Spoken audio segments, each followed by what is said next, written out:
Rosa Parks. Rosa Parks, c'est cette femme qui refuse de laisser sa place dans un bus le 1er décembre 1955 à Montgomery. J'ai vite compris qu'il faut avancer, ne jamais rien lâcher, même si cela nous mène en prison, Rosa. Exiger que les lois américaines soient appliquées pour tous les citoyens américains.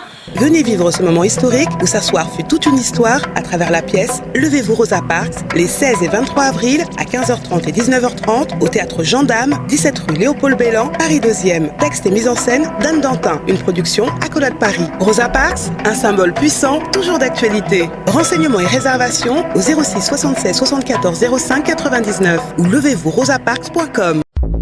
Martinique Actualité. Donc, qui sera élu. D'abord qu'il apprenne vraiment à nous connaître et à nous respecter. Et ensuite qu'il s'occupe sérieusement des problèmes d'environnement que nous avons ici. Et puis du chômage, réellement.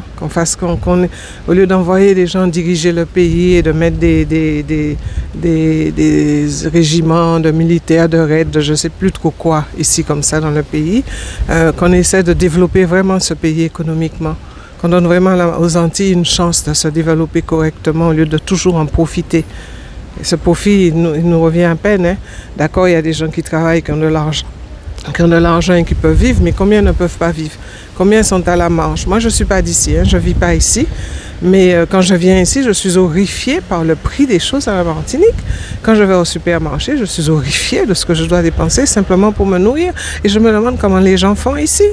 Je me demande vraiment comment les gens font ici. Et donc, il y a vraiment de sérieux problèmes ici, au lieu de faire l'intéressant, de faire des soi-disant débats, des machins qui ne servent tristement à rien, et où en plus, on se fait moquer. Et visiblement, ils se moquent de nous, tous ces gens-là. Donc, un peu de respect et puis de véritable considération des problèmes des Antilles. Oh, rien à faire, tout à défaire. C'est tout. Simplement ça. Alors, pour la Martinique, que nos services, qu'on mette en place de la meilleure collaboration entre les différents services, qu'ils soient de l'État ou les services publics que nous connaissons déjà, et puis nos instances représentatives, voilà. Que tout soit construit en ce sens.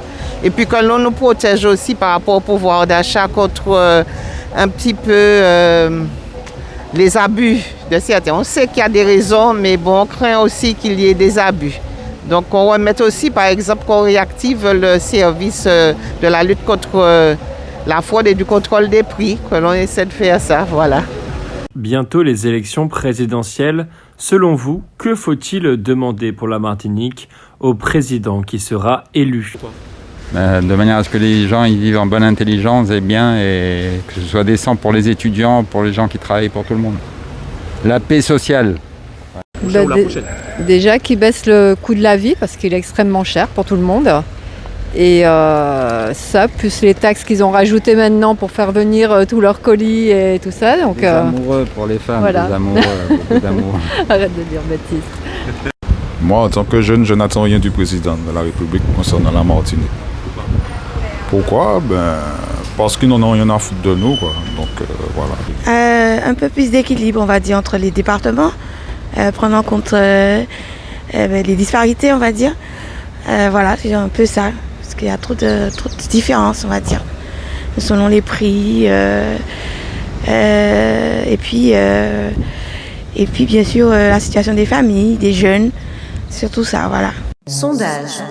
Outremernews.fr, le site de l'actualité Outre-mer, 24 heures sur 24 et 7 jours sur 7. Retrouvez la chaîne Outremer News sur YouTube.